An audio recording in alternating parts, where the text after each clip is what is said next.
Yeah, so today I wanted to talk about atomic hydrogen in galaxies, and without further introduction, let me get started. So,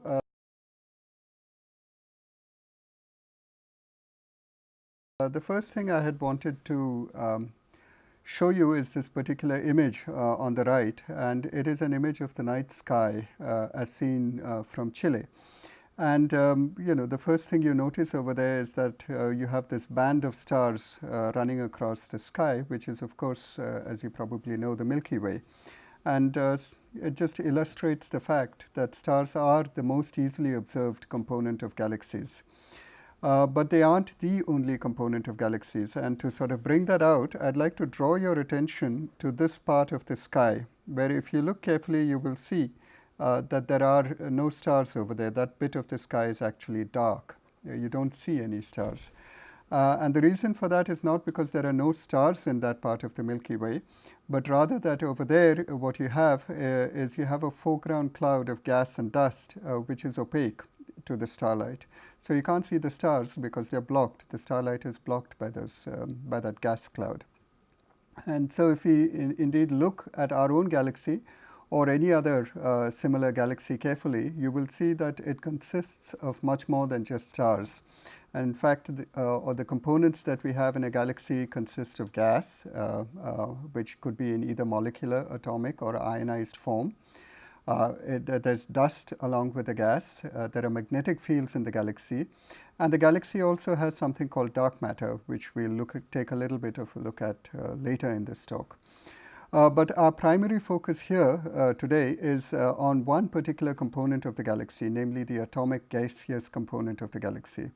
Now, this component is diffuse. It fills up the space between stars, and it actually extends even further out than the stars do. And this atomic component is, in fact, a major component of what is called the interstellar medium, or ISM for short. So what is the chemical composition of the ISM? Now, if you look at a star like our Sun, if you ask the question, how did the Sun form? The Sun formed by the gravitational collapse of gas in the interstellar medium. So to zeroth order, the chemical composition of the Sun is pretty much the same as the chemical composition of the interstellar medium. So if you want to have a rough idea of what the interstellar medium contains as far as chemicals are concerned, we could take a look at what the Sun contains. So if you look at what the Sun contains, about 90% of the atoms by number are hydrogen atoms, and about 8% are helium. And there's a trace amount of heavier elements, carbon, oxygen, and so on, which are collectively called metals in astronomy. And this pie chart over here shows you that distribution. The blue is the hydrogen, which you can see is dominant. The green is the helium. And that tiny sliver of red, which you can barely see, is all the other elements. And all of the gaseous phases of the ISM, whether we are talking about molecular, atomic, or ionic, they are all dominated by hydrogen. And as I said before, here in particular, we are concerned with one phase of it, namely the atomic phase of the hydrogen. And I thought I should sort of introduce a little bit of jargon over here, because I'll slip into it every now and then. Astronomers tend to refer to neutral atomic hydrogen as H, the letter H followed by the Roman alphabet 1, or the Roman number 1, and it's pronounced as H1. So when one says H1, one means atomic hydrogen. All right, so what is the role of atomic hydrogen in galaxies? As we just saw, stars form out of the gravitational collapse of gas. That is, for example, hydrogen, atomic hydrogen would cool. As it cools, it will collapse and form molecular hydrogen. And this in turn will collapse further because of its own gravity to form the stars. So hydrogen is basically the raw material out of which stars are formed. And if you ask the question, where in the galaxy do you find this atomic hydrogen? We looked at galaxies, and I'll show you some more pictures of galaxies. But one of the very common form of galaxy, such as our own galaxy, is what's called a spiral galaxy. And it's called a spiral galaxy, we'll see, because it has spiral arms in it, in which the stars are concentrated. And the hydrogen follows a similar distribution. That is, it is also concentrated in the spiral arms like the stars, but it's also often detectable to much larger distances than you see the stars. And I'll show you some images of this shortly.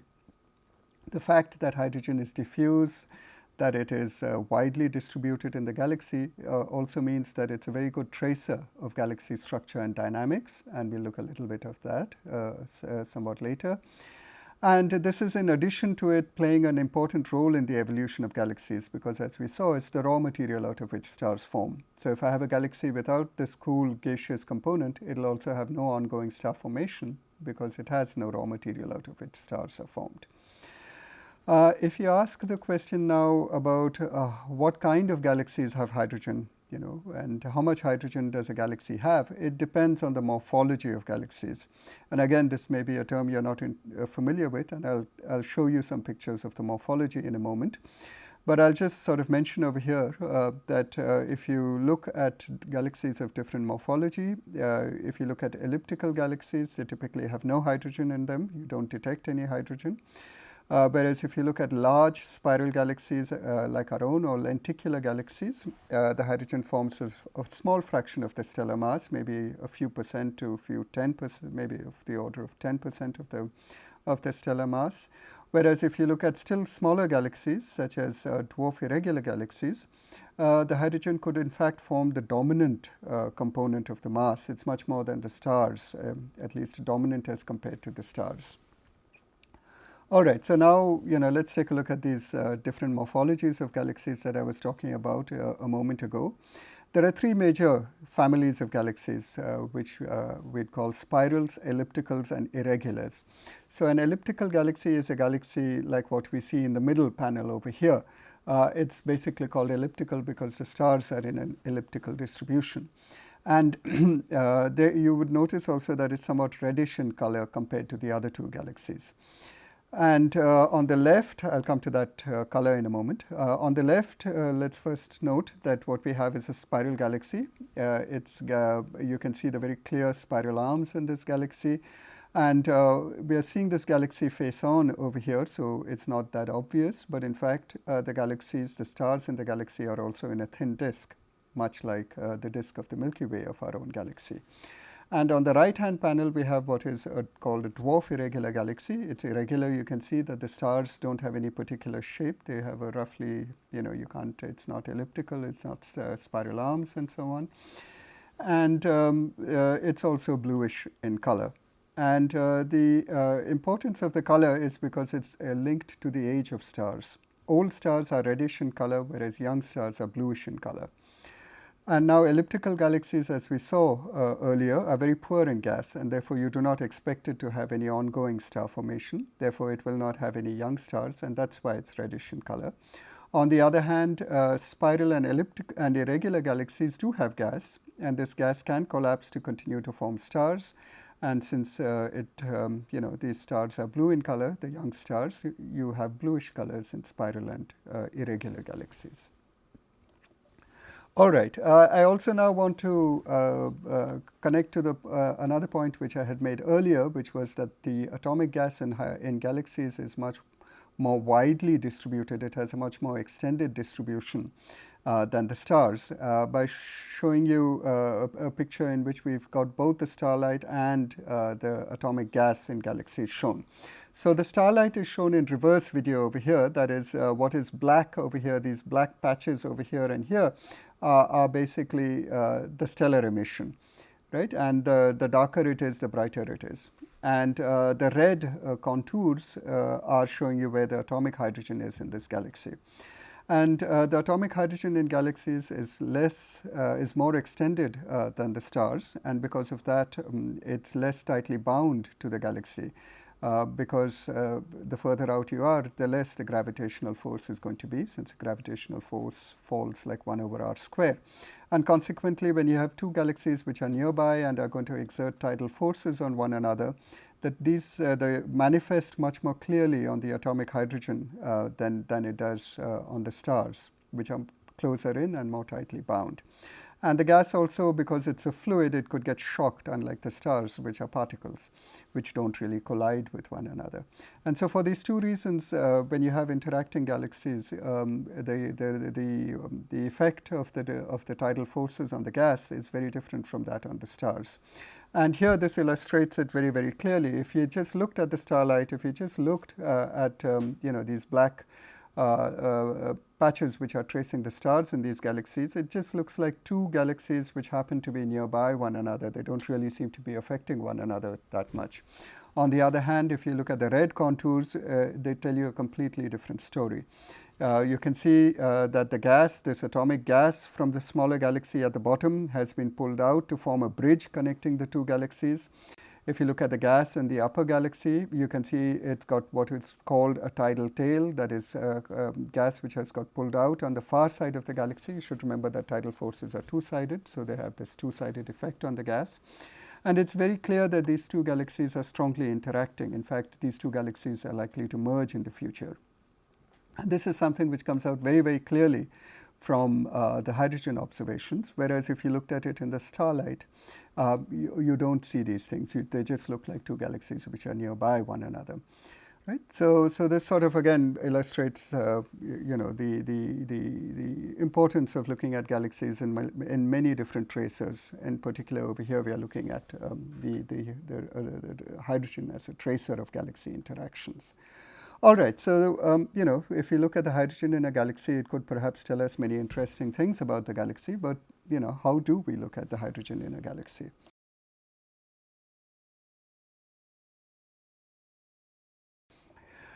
Right, and so that brings me to the next point which I wanted to make, which was how do we observe this hydrogen in galaxies, right?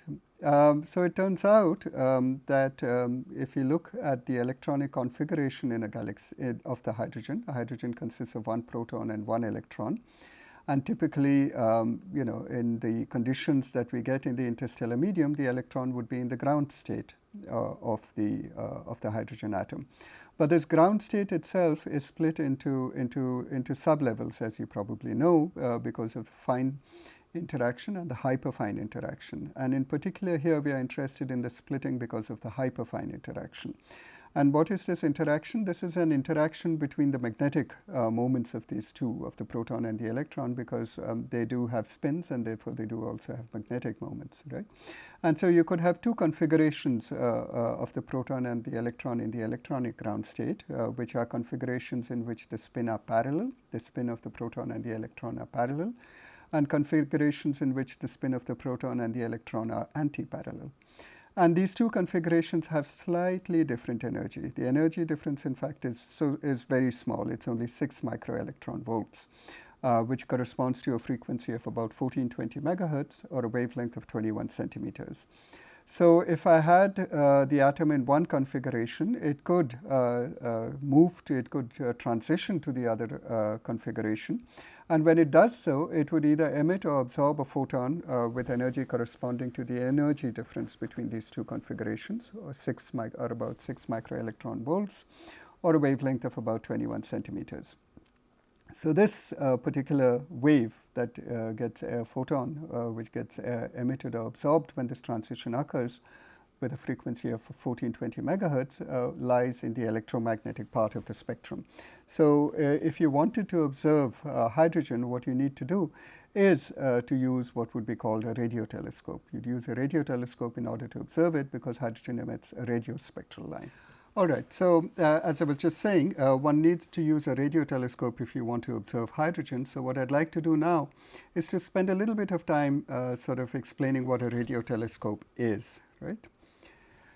Sorry, but before I even tell you what a radio telescope is, I do want to remind ourselves that what we are doing is we are looking at a spectral line of hydrogen, right? And because it's a spectral line, it has a particular frequency, and therefore this frequency could change if the cloud emitting the line is moving, and you would therefore get a Doppler shift out of this moving cloud, which is measurable. And why is that interesting? That's interesting because the atomic hydrogen, the H1 in galaxies, is typically in a rotating disk. Right? We know the stars in our Milky Way are in a disk, and these stars are in fact rotating around the center of the galaxy. And the gas which is between the stars is also rotating about the center of our galaxy. It goes in circular orbits around the galaxy center typically. And since the frequency of the H1 21 centimeter line from any region of the galaxy is going to be affected by the Doppler shift, it means that from any region of the galaxy, if I looked at that line, I'll get a slightly different frequency depending on the velocity of the gas over there, which in turn determines the Doppler shift of the gas over there. So from the measured Doppler shift of the gas, I could actually measure the velocity of the gas. So it means that when I take a radio telescope and observe the gas in a galaxy, I not only understand how the gas is distributed in space, but I also understand how it's moving. You can actually measure how fast the rotation is at any point in the galaxy. And in particular, for example, you could measure how fast the rotation velocity changes as the radius of that gas cloud changes. What is it like at the center of the galaxy? How fast is the gas moving? How does it change as I move from the center of the galaxy to the outer edge of the galaxy? So you could produce what radio astronomers call, or astronomers in general call, the rotation curve of the galaxy. That is, you could produce a curve like this, where on the vertical axis you have the velocity of the gas, the circular velocity of the gas around the center, and on the horizontal axis you have the radius of that gas cloud, that is its distance from the center of the galaxy. And I'll talk a little bit about these kind of rotation curves because they actually reveal quite a lot about the galaxy that you are studying. But before I do that, let me tell you about how you observe hydrogen to start with. How is it that how do radio telescopes observe? How do we see, how do we actually detect the spectral line from hydrogen, this 21 centimeter spectral line? So we said that hydrogen has a hyperfine transition, and if with the spins parallel and antiparallel, and when the electron goes from one of these states to the other state, it will emit or absorb a photon. But it turns out actually that the probability of one transiting from one state to the other is actually extremely low. The probability of a hydrogen atom which is in the excited hyperfine state decaying to the lower hyperfine state is actually very, very small. So if you have an atom which is in the excited state, it will typically stay in that state for 10 million years before it decays and it spontaneously emits this 21 centimeter photon. And since that lifetime is so long, one might expect the spectral line to be very weak.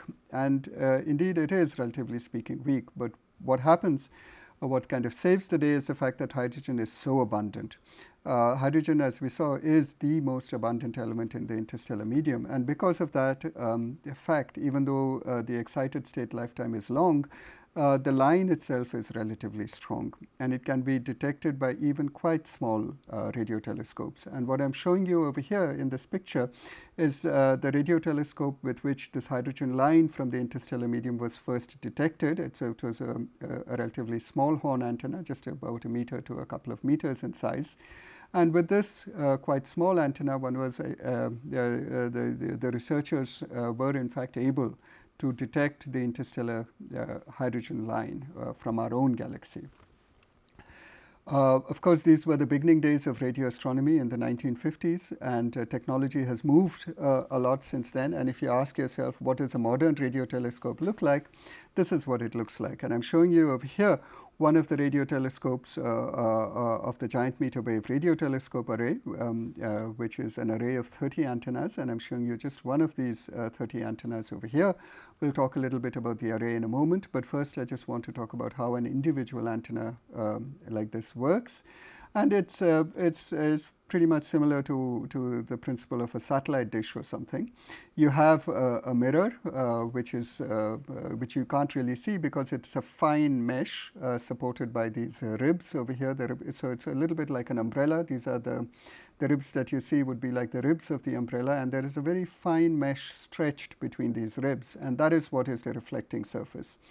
The ribs define the reflecting surface, which is a parabola. And so as you would know, any ray which comes along the axis of the parabola gets reflected and is brought to a focus at the focus of the parabola, which is over here.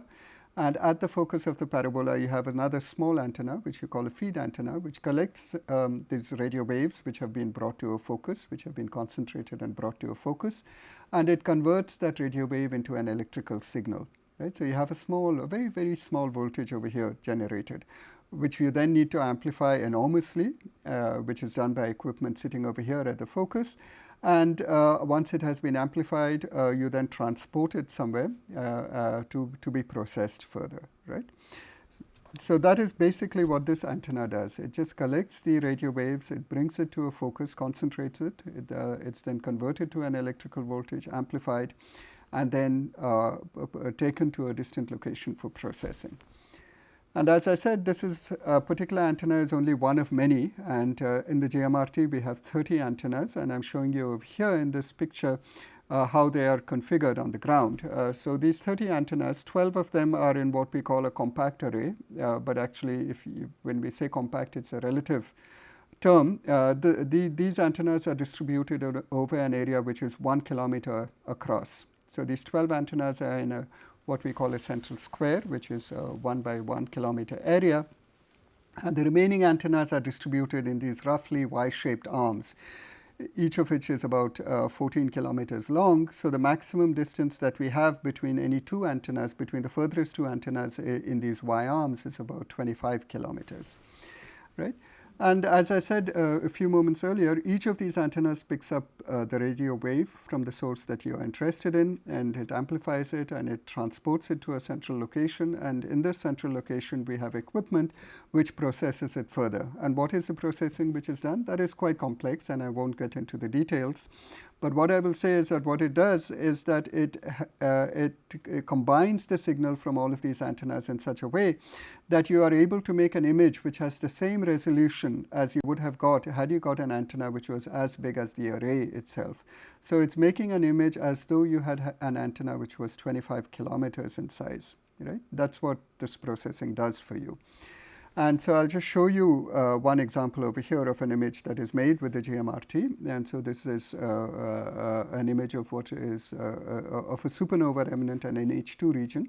You don't need to worry too much if you don't know what these terms mean. I just wanted to show you a particular image. A supernova remnant is basically what you get when a star reaches the end point of its lifetime and it explodes as a supernovae. An H2 region is typically what you get at the other end of the star's lifetime, when it's just starting, when it's very hot, and it ionizes all of the gas around you. Right? But as I said, we need not get distracted by those details. I just mentioned it for completeness. What I really wanted to illustrate is with an array like this, you can actually make an honest-to-God image of the sky, of the radio sky. Right? So making an image using an antenna array is a little bit like making an image with a mirror which has holes in it, right? So you're trying to make an aperture. In technical terms, it's called an aperture, this mirror that you're trying to synthesize. And you can't synthesize a perfect mirror because you don't have antennas everywhere. You have a reflecting surface where you've put antennas down on the ground, and where you don't have antennas, it's like you have a hole in your mirror. And so you would imagine that the more densely you pack your antennas, the fewer the holes in your mirror and the better the image you're going to be able to make. And that is in fact the case. And so you would think that if you wanted to make a good image, you'd really have to pack your antennas very densely together. But that in fact turns out to be not the case. You don't really need to do that. And the reason for that is as the Earth rotates, these antennas are swept through the sky. And as they sweep through the sky, they actually cover larger parts of the mirror that you want to see. And that was what this animation I was showing you a moment ago shows you, that these antennas, as the Earth rotates, these antennas get swept through the sky, and therefore they cover more and more of the area of the mirror that you're trying to make. So even with a relatively small number of antennas, you can actually make quite good images, so long as you track the source for a reasonable amount of time. That is, you follow it from the time it rises to the time it sets. All right, so what I wanted to do now was to pause for a moment and show you a movie, and this is a movie of the next generation radio telescope that people are planning to build. It'll be a very, very large radio telescope. It'll be 30 times bigger than the GMRT, which is already one of the world's biggest radio telescopes at the moment. And in fact, it'll have a collecting area which will have reflecting surface of the order of a square kilometer. And so this is called the Square Kilometer Array. It is being built by a consortium of countries, including India. And I just wanted to pause for a moment to show you a movie about this telescope, which is in its final stages of planning and design.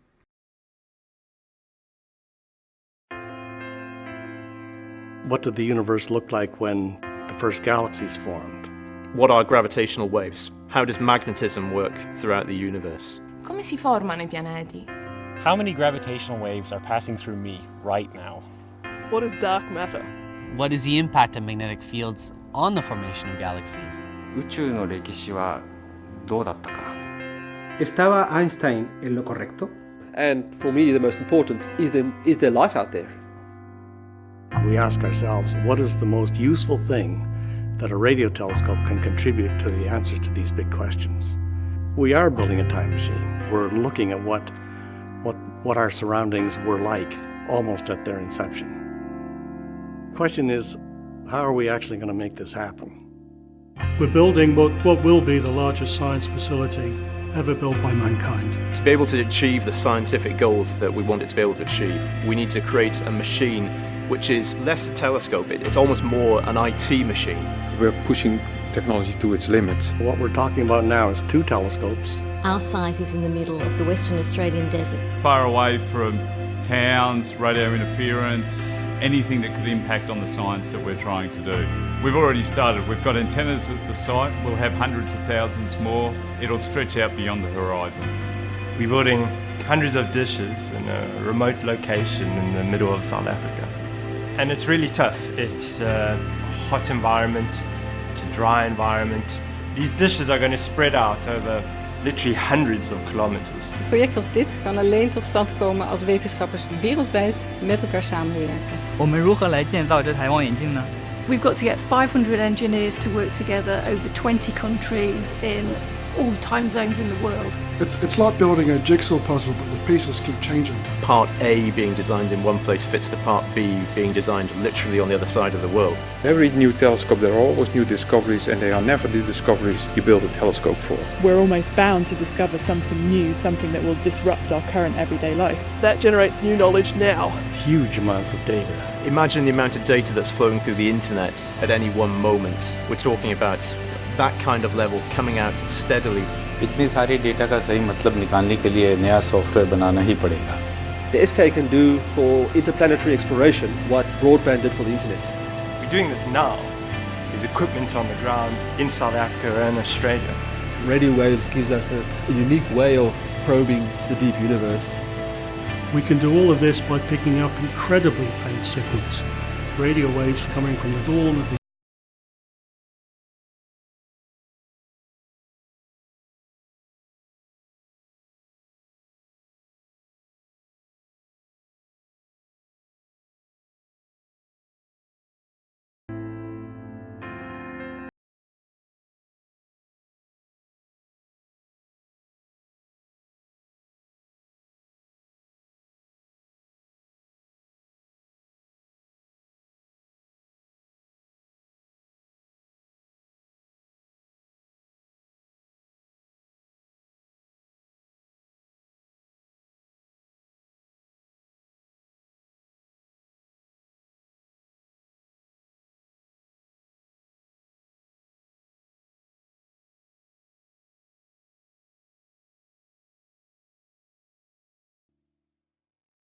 Okay, so that is how is a modern new radio telescope that people are planning. But there are already, of course, existing radio telescopes which have done a lot of observations of the sky and of galaxies in particular. And so now I'd like to move on to talking about some observations done using the GMRT and and trying to sort of bring out what they have helped us understand about the nature of galaxies. So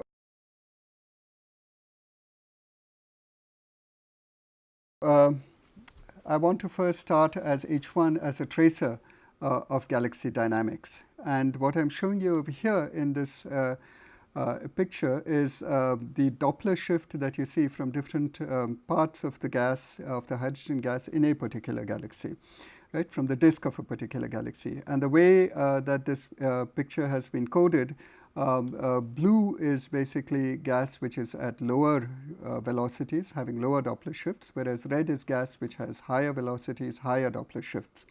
And the white lines are basically isovelocity contours, that is the gas which lies along a particular line has the same velocity.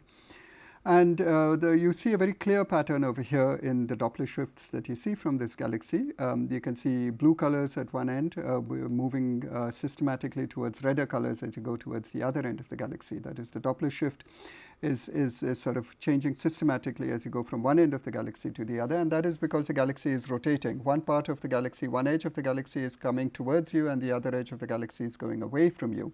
And because of that, the velocity that you see is systematically changing as you go from one end of the galaxy to the other, and therefore the Doppler shifts that you see are also changing systematically.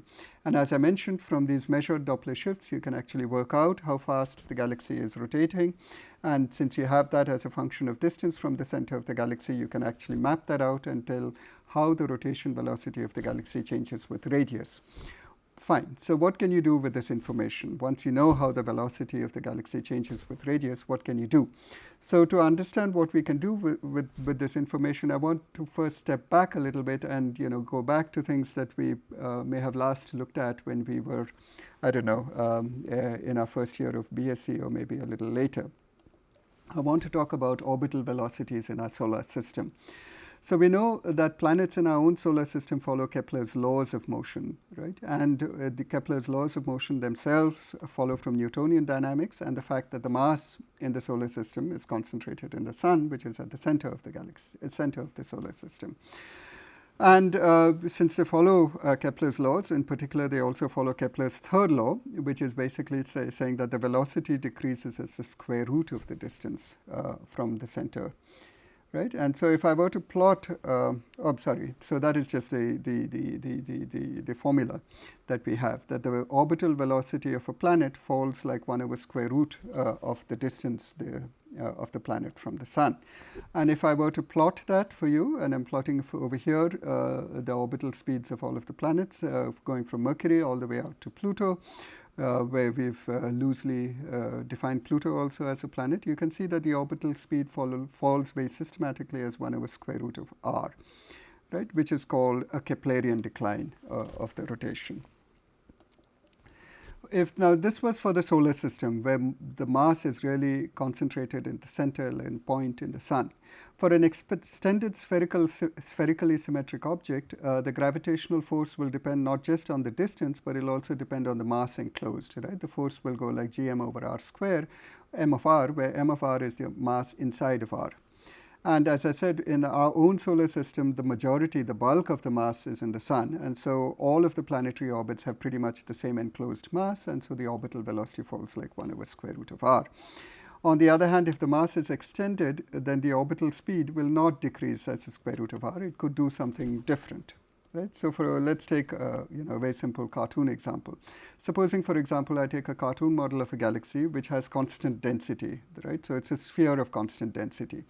Then the mass enclosed will actually increase with distance. And this increase in the enclosed mass is sufficient to cause the gravitational pull to actually increase with distance from the center rather than decreasing with distance from the center. So here in such a galaxy, if I looked at how the orbital speed varies with distance, you'd see that the orbital speed actually is increasing with distance outwards, unlike the solar system where it was decreasing like square root of r. The orbital speed will in fact increase linearly with distance as you go further out. So that was if you were inside the sphere. As I said, if you were inside the sphere, as you go further and further out, the amount of mass enclosed keeps increasing. And you have what would be called a solid body rotation curves with the velocity increasing with distance. But once you are outside the sphere, once you are outside this cartoon galaxy, the mass is no longer increasing with distance. And in fact, as you know, the mass can be treated now as being concentrated as a point at the center of the sphere. And so you're back to having a situation pretty much like the solar system in Kepler's problem. And so you would expect once you're outside the sphere, the velocity will once again decrease like square root of r. You would get a Keplerian velocity distribution. So this is what the total orbital velocity would look like. It would increase first as you go further and further out until you hit the edge of this cartoon galaxy of ours, after which it will fall like square root of r. So that was for a cartoon galaxy. In real life, galaxies can't be approximated well as a sphere with constant density. So for example, if you look at a galaxy, a spiral galaxy, which we are seeing over here, edge on, you can see that the gas is in fact arranged in a disk. It's not a sphere, it's a thin disk. And I just wanted to connect to something I had mentioned right at the start of our talk, that that although stars are the dominant component of galaxies, they are not the only component. If you look carefully at this image, you will see that a dark line right at the center of the disk, and that is basically once again because of the gas and dust in the center of the disk. Right? The dust is obscuring the starlight, and so it looks dark. Right? And these things are typically called dust lanes, and they are a clear indicator that the galaxy actually contains things other than stars. But anyway, to get back to this cartoon galaxy, to get back to this real life galaxy, the gas is the material, the gas, the stars are in a thin disk. And the matter is also concentrated towards the center. In fact, if you look at it quantitatively, the mass is typically exponentially distributed. That is, the density of material it decreases exponentially as you go from the center of the disk to the edge of the disk. So fine, you could ask yourself the question that if the matter is distributed in this way, if it's in an exponential disk with the density maximum at the center and following exponentially as I go towards the edge of the disk, what should the rotation velocity look like? And that also can be calculated, and I'm showing that to you over here. The blue line is what you would expect for the orbital velocity in an exponential disk. And it looks a little bit, like what we had done for our cartoon galaxy. You can see that to start with, as you go from the inside out, the orbital velocity increases. It increases to a maximum, and then it begins to fall. Right? So that's what happens. Even though we're not dealing really with that cartoon, broadly speaking, the features are similar, even in an exponential disk.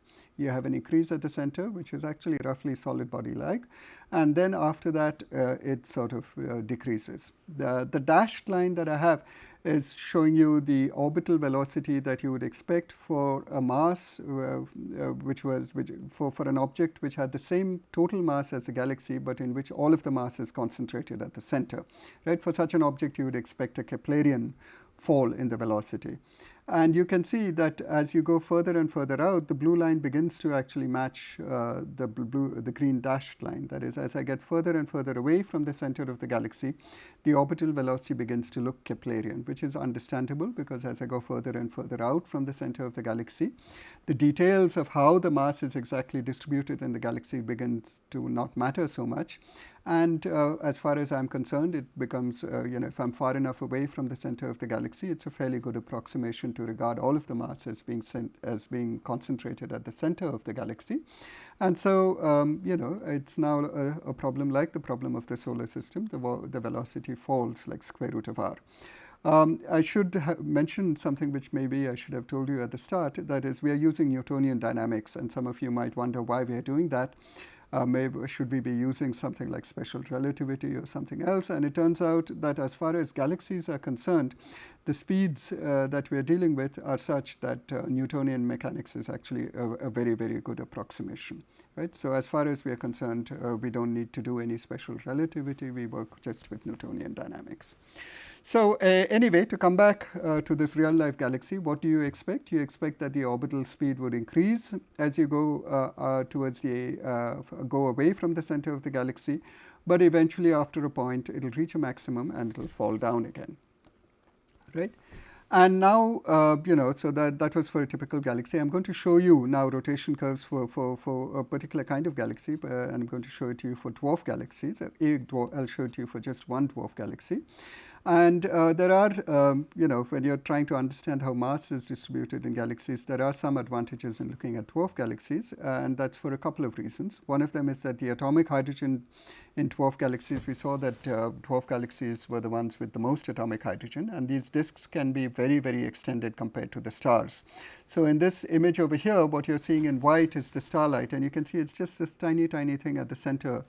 And what you see in blue is the atomic hydrogen, and you can see that the atomic hydrogen is much, much more extended than the stellar the distribution, right? And that's something which you find in dwarf galaxies, and you rarely find in much bigger galaxies. And the total mass that you have in gas and stars in these galaxies is actually dominated by the gas. And that, again, it turns out to be a good thing if you're trying to determine the total mass of a galaxy. And that is because it's actually quite difficult to measure the mass in stars. What you can directly observe of the stars is their light. Right? The starlight is something you can see with a radio telescope, see with an optical telescope. You can measure how much light there is coming out, how bright the galaxy is.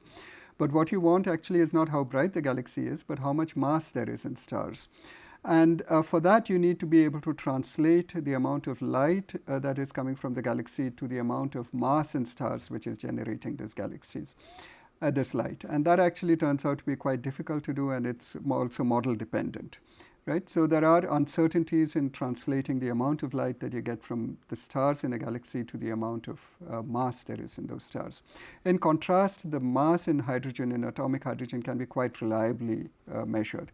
So for a galaxy like this, you can actually measure the total mass quite accurately without getting without getting biased too much or without getting affected too much by the amount of mass there is in stars, because the amount of mass there is in stars is a small fraction of the total mass.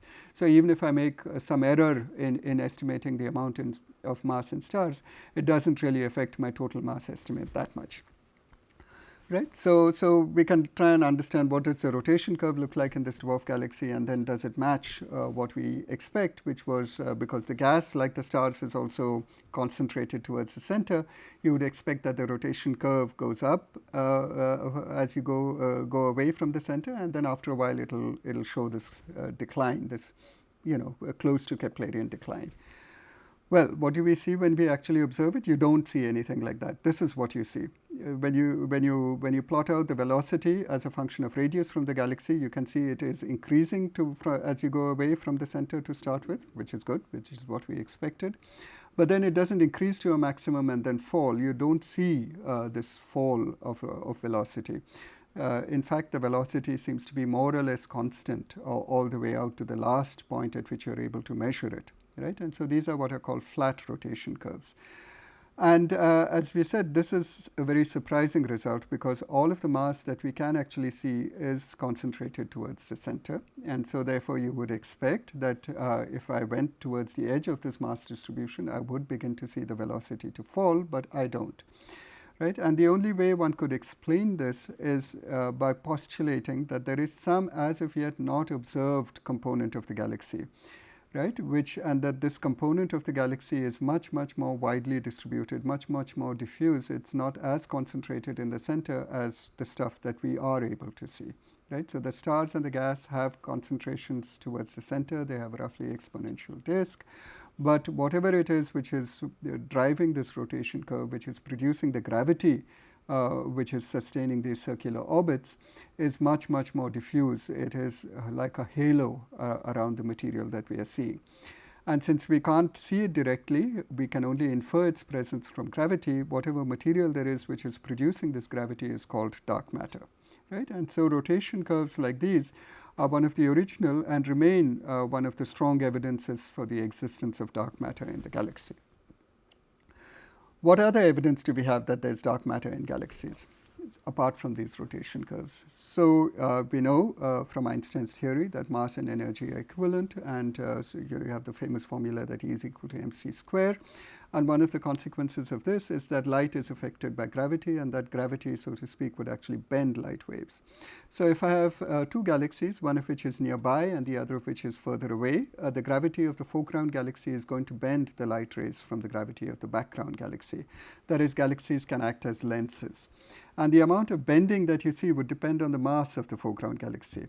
Right? So that's another way of trying to measure the mass of galaxies. If you happen to have a configuration such that you have a galaxy in the foreground and another galaxy along the same line of sight but lying somewhere behind, by measuring the amount of bending of the light of the background galaxy, you can actually measure the mass of the foreground galaxy. And observations of this kind of bending, and I'll show you some in a moment, actually allow you to measure the total mass of the galaxy. And once again, it sort of says that the galaxy must contain a lot of dark matter. In fact, the galaxy mass must be dominated by the dark matter. What you see is a very, very small. What you see in the form of gas and stars is a very, very small fraction of the total mass. And I'm showing you over here images of this effect, of the effect of bending of light by the gravity of foreground galaxies. In each of these panels, you can see a foreground galaxy which is typically yellowish in color, and then you have the background galaxy which is typically bluish. And what you see is that the light from the background galaxy has been bent into an almost perfect ring, and these things are called Einstein rings, and they've been bent into the shape by the gravity of the foreground galaxy. So what this allows you to do, as I said, was to measure the mass. And once again, these observations, which are completely independent of the rotation curve observations, again point to the same thing, that galaxies must have a lot of dark matter sitting in them. Where else can we infer the presence of dark matter from? Well, you can infer it from the fact that galaxies exist at all. Right? So we know that the universe began as a hot Big Bang, and we also know from observations, particularly from observations of the cosmic microwave background, that in the very early universe was very, very smooth, that the density in the very early universe was, that fluctuations in the density in the very early part of the universe were very small. They were of the order of 1 part in 100,000. On the other hand, if you look around the universe today, what the universe looks like today, you can see very, very large fluctuations in the density. You have the sun, you have planets, you have galaxies, and you have a near perfect vacuum in the space between galaxies, right? And so the density fluctuations are very, very large. So how did the universe go from a state in which it was very smooth to a state in which matter has become so clumped? And the answer is that it goes from one state to the other because these small fluctuations in the density, these fluctuations of 1 part in 10 to the 5 that you can see in the cosmic microwave background grow because of gravitational instability. The parts which are a little bit more dense, the gravity is a bit stronger over there, and so they attract the material around it, and that falls in, which makes the matter even more dense. It's a kind of runaway effect, right? So the dense regions become even denser, and the rarefied regions become even rarefied as time goes on. Right? So matter grows through gravitational instability. And if you ask the question, does it grow at a rate adequate for you to see the structures that we see around us today? The answer is that it can do so, but only if the dominant component of the gravity is produced by this dark matter. Right? So there are these multiple lines of evidence which sort of point to the existence of dark matter. And what I'd like to do now is to pause again and just show you another movie. And in this movie, basically what we are doing is we are looking at the formation of a dark matter halo of a galaxy. Right? So we start with at a point at which things are very smooth, at which there's not much density fluctuations. But then the slightly denser parts become more and more dense, and these dense clumps begin to merge with one another. Right? So you start with small dense clumps, and because of their mutual gravity, they attract one another and they begin to merge to form larger and larger clumps until finally you have something like the dark matter halo of our galaxy. So I'll just run through that movie again to show it to you that this is really what this movie is showing, the collapse of an object, of a galaxy like our own, which is formed by what would be called hierarchical merger, by merger of small objects to form larger and larger objects. And at the end, what you're left with is the dark matter halo of a galaxy like our own. And there's a little bit of tidal debris. That is, there's still some small objects left around, scattered around this big object, which still have not merged with our own, with this central dark matter halo. And in a way, that's a similar situation to our Milky Way galaxy. We have a large Milky Way galaxy surrounded by many, many satellite galaxies. And in fact, we can see that some of them are in the process of merging with our own galaxy.